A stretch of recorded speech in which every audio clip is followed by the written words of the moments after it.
Hello, everyone, and welcome back to the Seventh Man podcast. I'm Will Beverina. I run Dimer2K.com and write about the NBA 2K League. I am Josiah Cohen. Oh boy, is this the first time I've done the full name introduction? It might be. It might be. Um, and I cover the NBA 2K League for sometimes Operation Sports and sometimes the Sports Network. But gasp, I've joined the dark side of the force and started covering it for Dimer 2K as well. Yeah, I'm Josiah's boss now, so he works for me. Technically, he is. It's very strange.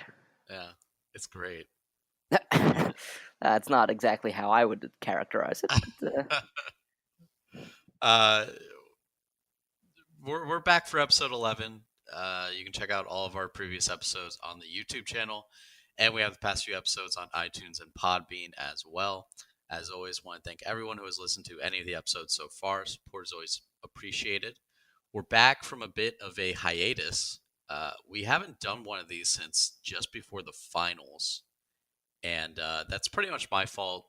I've been in the middle of moving to my new apartment and settling in, but I'm finally here and we are ready to get back in the swing of things. So if I sound a little bit different from previous episodes, it's because I'm in a completely new place.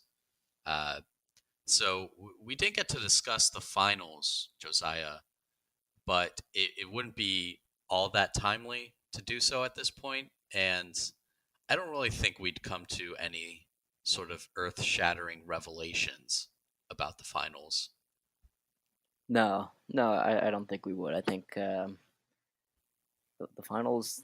It's been almost a month since the finals. Jeez. Yeah, it's crazy. Uh, but there have been some big off-season things going on, and mainly the expansion draft coming up in just a few days here. It's on the 26th, this Wednesday, so we are very, very close. Um, and there have been some other things, but let's focus on that draft for now. If you're unaware, which if you follow Dimer and Josiah, you would be very aware that every team got to protect two players for this expansion draft. Each of the four new expansion teams are going to get two picks and lots of good players, Josiah, available. Some surprises. Uh, why don't we talk about this protection list um, right here? Any guys you were surprised weren't protected, Josiah? I mean, I wasn't really surprised. I can see how some protections or lack thereof would have been surprising to someone who, doesn't follow the league as much as I do, which is probably too much. I spend way too much time on Twitter. Um, but like, I think one of the things that would jump out to a lot of people is the fact that Vert wasn't protected, um, Right. and he's one of the one of the best guys available in the expansion draft. It's no shock that that boy Shots wasn't protected. Obviously, the Blazers had to go with protecting two guys who were MVP candidates.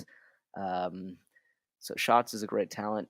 There was question about whether the Knicks would retain or protect rather Nate or not, but in the end they went with their key pick and roll cogs.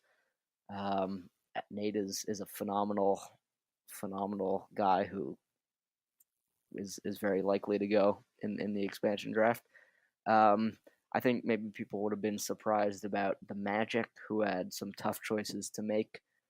They went in the end with Manny and King Cam Royalty, who helped turn their season around toward the beginning of the year. They didn't go with their first round pick Control, who's one of the best guards available in the expansion draft, and the Pacers' second protection, Swizzerk, which I think is perfectly justified. They had so many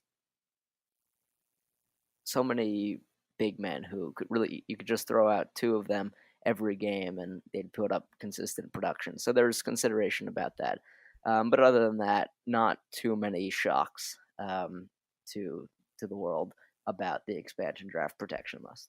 Yeah, if I had to say I was surprised at any of these, it would be some of the ones you mentioned, like the Magic. Um, I'm, you know, we've been fans of King Cam, uh, and UC Manny's a good player, but I kind of, I don't know. I'm a little surprised they didn't keep control. Um, he didn't have like the greatest season. I wouldn't put him a lot in that like really top tier of point guards, but still a bit of surprise. Not many teams are going into this without a point guard. So I don't know. I'm fine with it though. I don't think they necessarily made a wrong decision. The Pacers keeping Swizzerk was a little surprising to me. That's probably the only one of the only guys who was kept who was mostly a pure sharp all season. He, But he was better than the standard pure sharp by far. right. And if there's any team that could utilize a pure sharp, it's the Pacers with their famous off-ball screens and whatnot. So yeah, it's definitely it's justified, I guess. A little surprised at Jazz Gaming not keeping Mr. Slaughter, going instead with Deeds. Mr. Slaughter, one of the better rebounders in the league, and I don't know. I'm looking at the list right now. Uh, I mean, Warriors Gaming not keeping Vert. That's. I mean, there were some behind the scenes things there, I believe, which influenced that.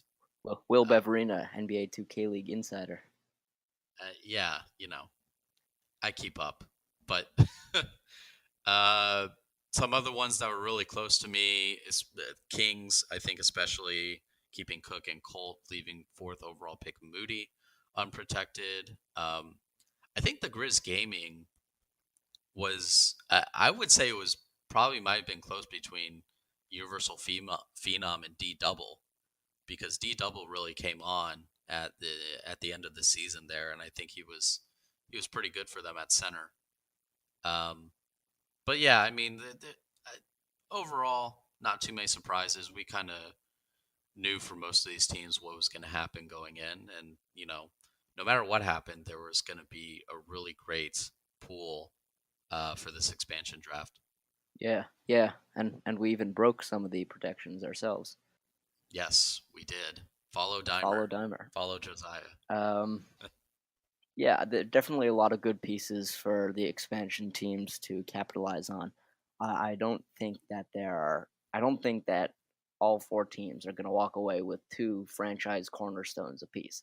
I think franchise No, cornerstones, as defined more toward the level of, really star players, I think those guys got protected for the most part. There's some, like, the first round of the expansion draft could really set you up with a franchise caliber player.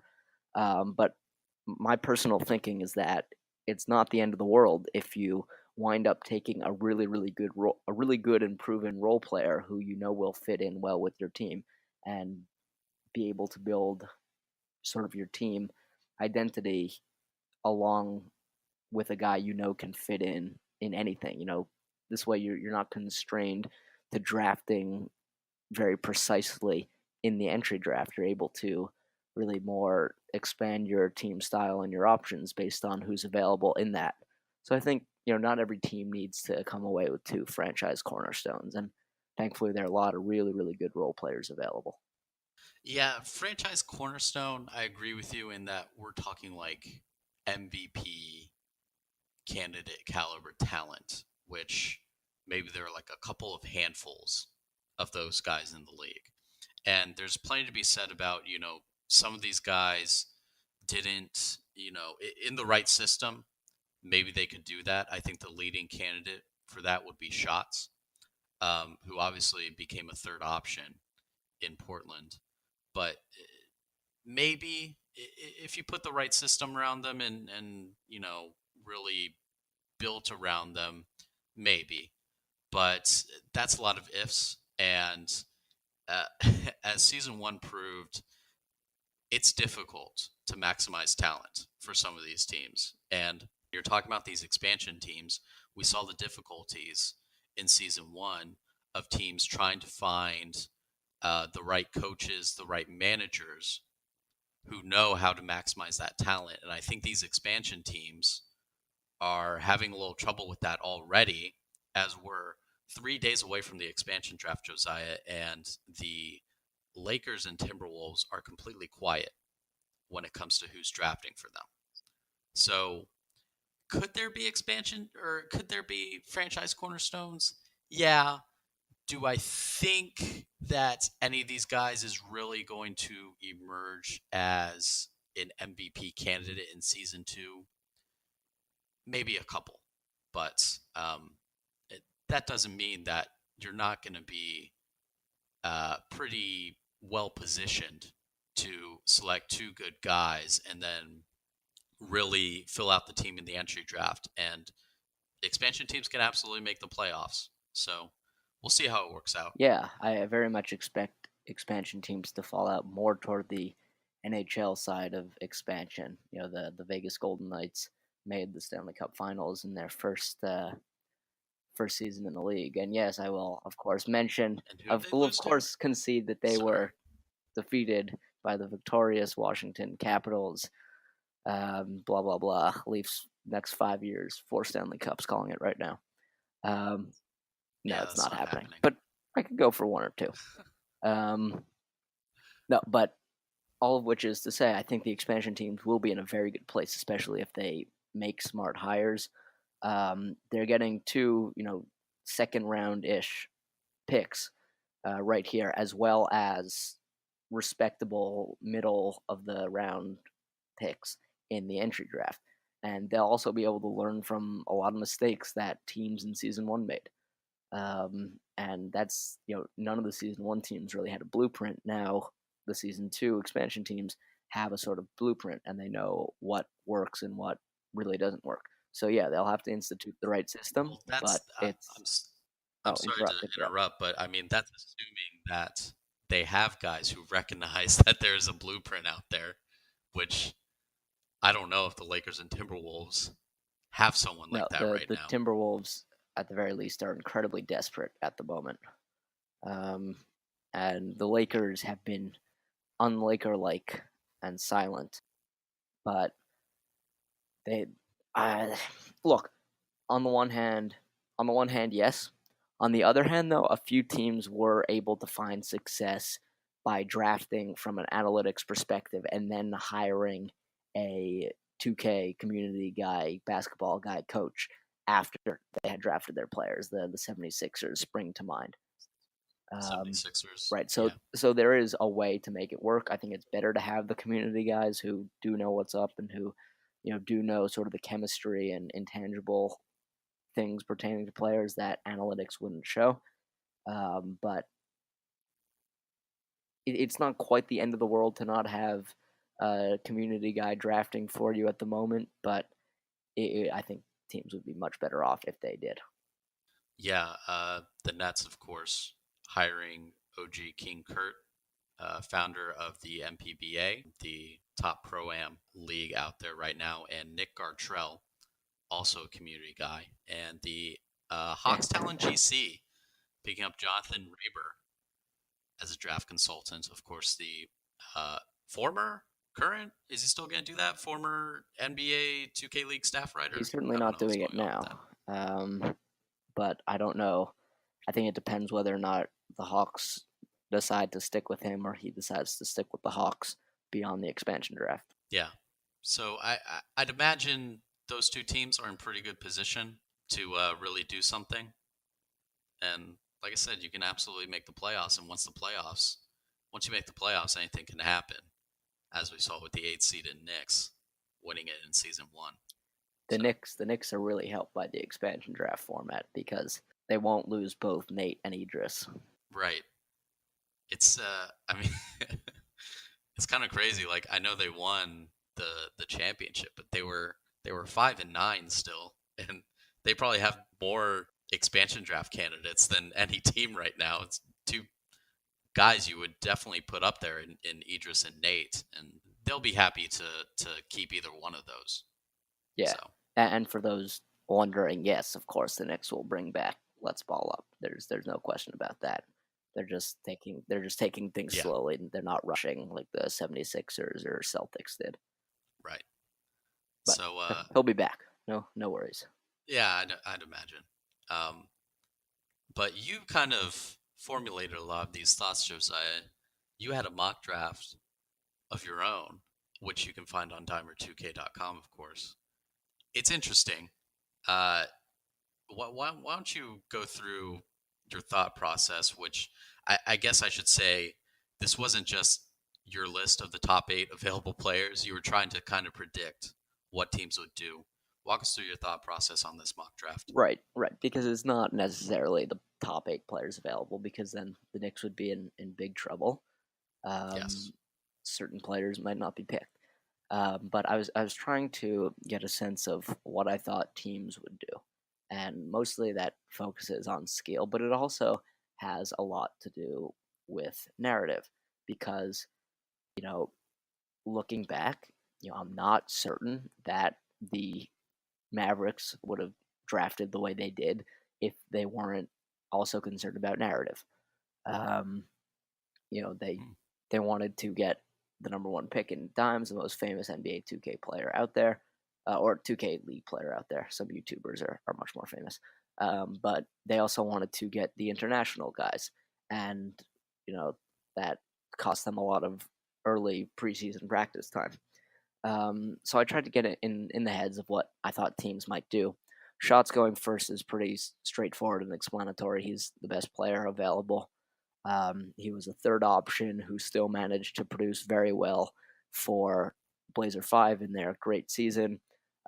He was on, right, Raber did his weekly MVP rankings, and Shots sort of hung around those a little longer than I would have kept them. Not because of his lack of talent, but because I just thought, his production started to drop off a little after the patch, especially. But Raber kept them up there, and so putting those two together makes perfect sense. Um, and from what I've also heard, it's all but a lock. With the Nets, I figured Nate, best defender available, and the management doesn't want to pass on the Finals MVP. Um, Teams, Yeah. front offices like to be able to say, "Oh, we just got the Finals MVP who was on Sports Center," um, but also Pretty good deal. he's a good player. Yeah. Um, then with the Timberwolves, Arsenal had some really good stats and found some success with the um, the Celtics. I figured, I mean, Vert could go here as well. I figured the Timberwolves might have heard some things and might be questioning why the Warriors let him go after such a great season. But the chances of that drop every day with them not hiring a community guy. Um, so really, it could be Arsenal or Vert. I just went with Arsenal, but I'd be happy to switch that with Vert. Um, Vert, I expect to go in the first round, which is basically narrowed down to 3 or 4. So I put him fourth. Um, Moody, I thought really saved his value with his late season gameplay. He averaged a double double, and put up a double double in every single game except for the last meaningless one. Um, and Moody to LA is pretty irresistible because it makes a lot of sense from a marketability perspective. Um, even though I think he understands, really better than anyone now, how much expectations and reality can be very different. The Kings had a ton of hype early on, and then just lost and lost and lost. Um, Tim 24K drop off, smart, versatile guy. There are a lot of guys you could plug in at this spot. You know, the Heat definitely don't want to lose anyone, but I think again this one might be more contingent on the Timberwolves getting a guy from the community, which I thought they might have done by this time, but they haven't. To the Nets, Larry, I think he's totally. I think he'll be totally ready to go for season 2. Obviously, questions about that after the tragic shooting in Florida. Um, but I would much rather not dwell on that. But also, the Bucks have Kurt working for them, and Kurt was one of the Bucks draft analysts last season who drafted Larry in the second round. So that and the fact that Larry is originally from Brooklyn just seemed perfect. And then the Hawks feast has a lot of buzz about his defense. I think he would work well with shots. And again, a lot of people could go there, but if you're able to sustain the buzz as a great defender against score lines like 84 points and 47 points, that's the sort of buzz that gets you drafted in the expansion draft. But really, I could happily argue for 10 other guys to be picked and 10 other guys beyond that. There are really a lot of options once you start getting beyond the first couple of picks. Yeah, that's the thing. Like we've been saying this entire time, this draft pool is so deep. Like every single player and manager and media member could put their own mock draft, and none of them are going to be right. There's just so many good players to choose from. There's so much unpredictability. No one's going to get this right. Um, that doesn't stop the anger at the list, though. But Everyone loves the hate lists. yeah, everyone wants the lists, and then they don't want them when they Right. actually see them. Um, one thing I wanted to ask you about: you have no point guards in this mock draft. Tell me your thought process behind that. My thought process on that is that I'm not sure that the best point guards available, or good point guards, control, and I'm so far ahead. I'm not sure that I would take them, and it may be personal bias seeping over, and it's no discredit intended to them. It's that I feel that point guard is such an important position that teams really emphasize protecting players who they thought would be able to lead their team forward at point guard.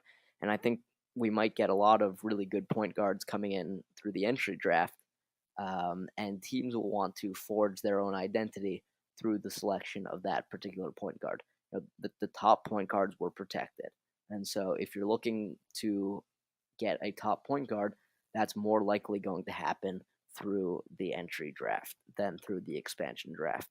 Um, Control and I'm so far ahead are very capable players.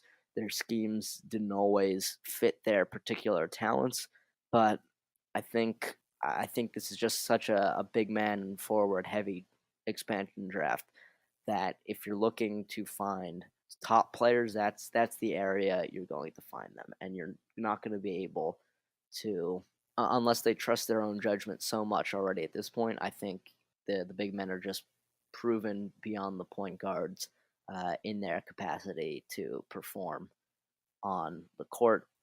And again, no discredit to these top point guards who are very good players, but there's a reason they weren't protected according to their teams.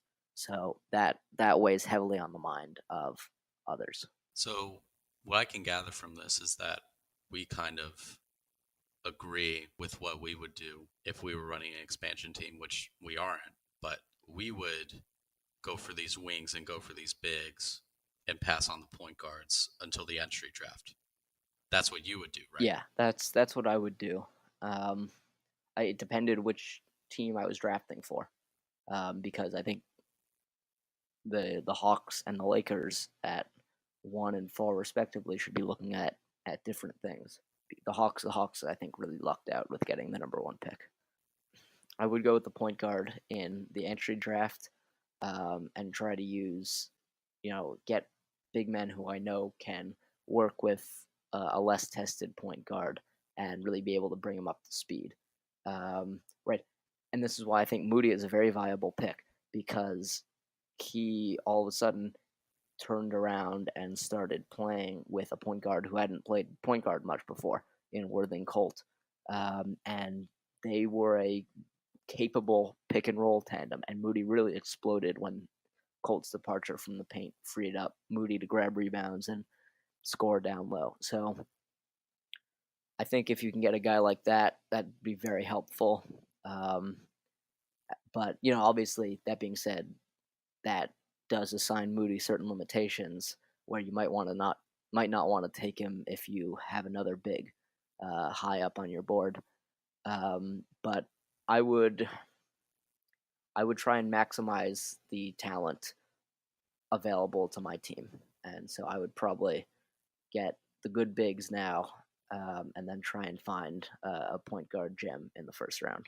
I agree for a few different reasons. We're like I said, you mentioned control, and I'm so far ahead as probably the best available. And there are other good point guards in this pool. We're talking about guys like Savage. Who else is in there? Winner Stays On is in there. ZDS played in the combine as a point guard. That could be an option. Nudini has been playing Pro Am in 2K19 as a point guard. Could be an option. Um, like a pro sitting there unprotected by Warriors. So there are some guys here.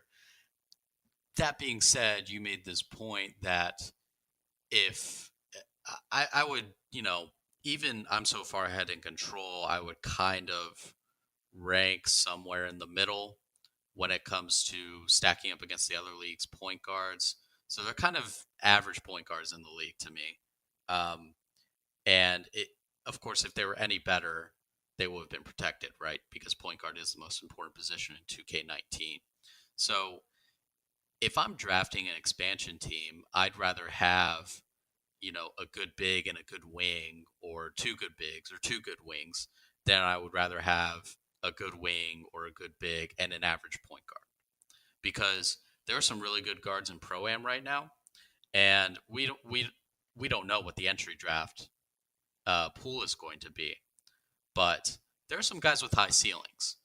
And if I'm, I absolutely think that an expansion team is very well positioned to make the playoffs and thus have a shot at winning a title in season 2.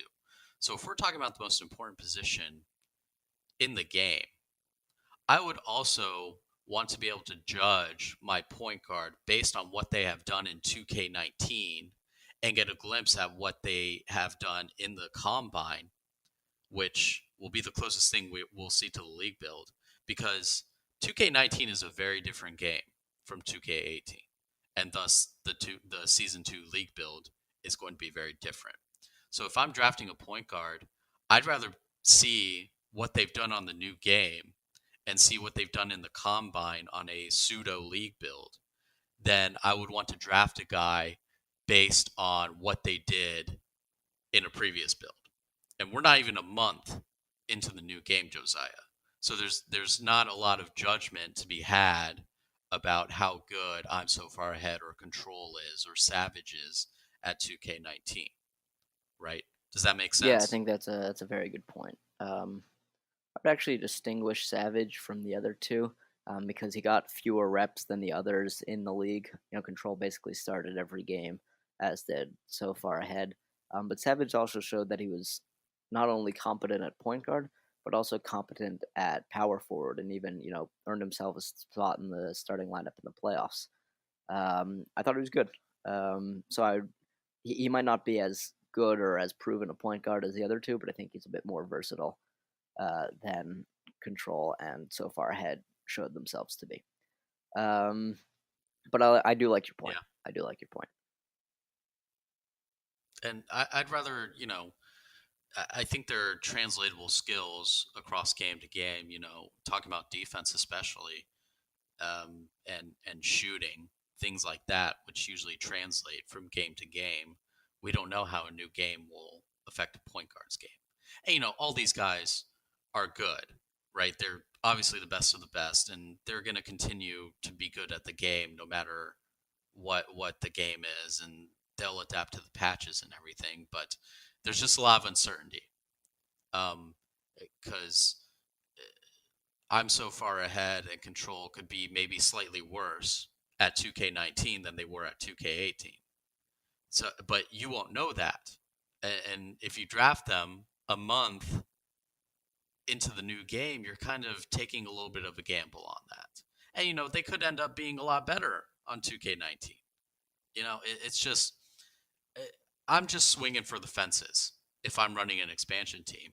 And yeah, there's a chance I can strike out on a point guard in the entry draft, but you know, you're still set up. You can still move guys around. We saw it a lot in season 1 where people were going with non-point guard centric systems. So, even if you don't get the point guard you want in the entry draft, you can still do some movement around, get the versatile guys like Nate Call, like drop off guys like that, pick them up, depend on a good big man to really help you. And yeah, I think you can do some things, but yeah, I don't know, but there's different team building philosophies, and there are going to be a lot of guys saying a lot of different things about what they would do with this. And you know, there were a lot of different team building philosophies in season one, so it's going to be interesting. It always is. Always is. Yeah. Uh, what else? What else do you want to talk about? I wish I could go to the draft, but it's a conference Yeah. call style sort of thing. Yeah. I mean, I get it. I Maybe guess. at least they're live streaming it. It would be a wasted opportunity if they didn't. Yeah, that's nice. May take away a bit from the players though. Yeah. Maybe want to MLB draft style. have a nice little celebration with their new team on the stage or whatever. I don't know. But we don't even know who might be there for the Lakers or Timberwolves. I mean, we do know a name at least for each team, but neither is, I think, the person that their respective team wants in control of the 2K League operation for the franchise in the long term. Yeah. A lot of uncertainty. We're 3 days away from this expansion draft.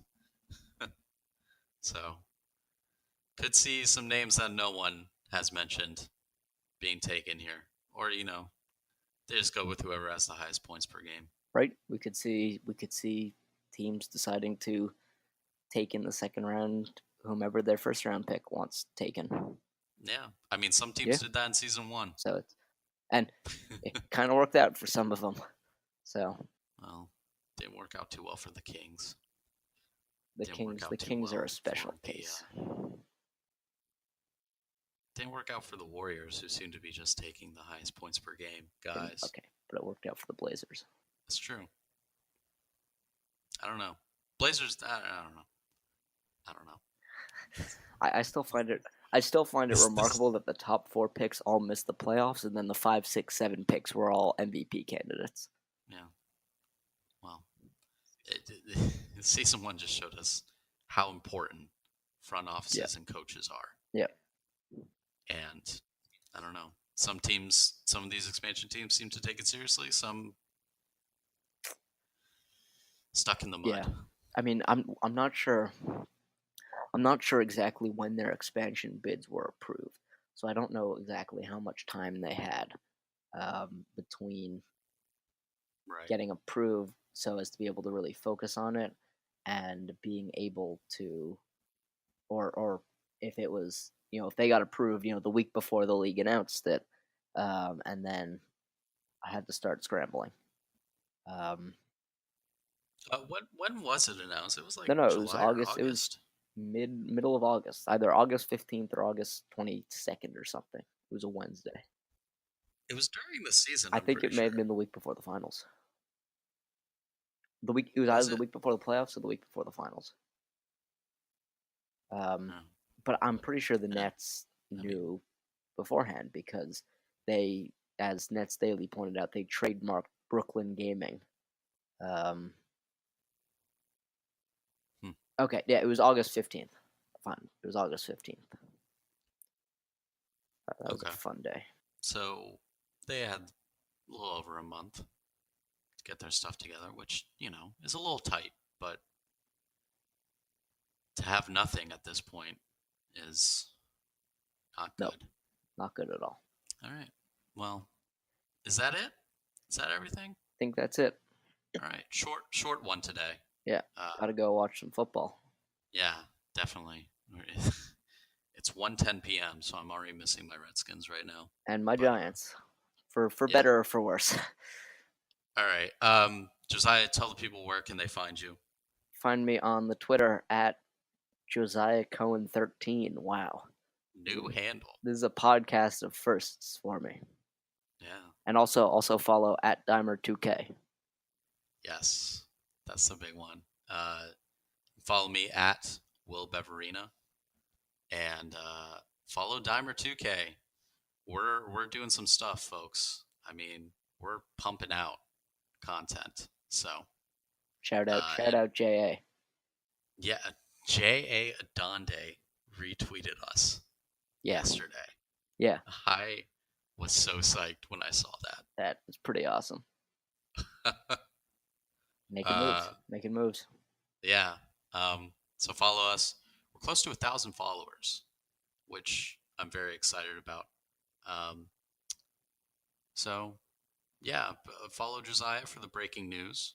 Follow Dimer to get all the latest and get all that content in your feed. And thanks for listening, everyone, especially if you made it all the way through. We really appreciate it. I don't know if we're gonna be doing this weekly during the off season.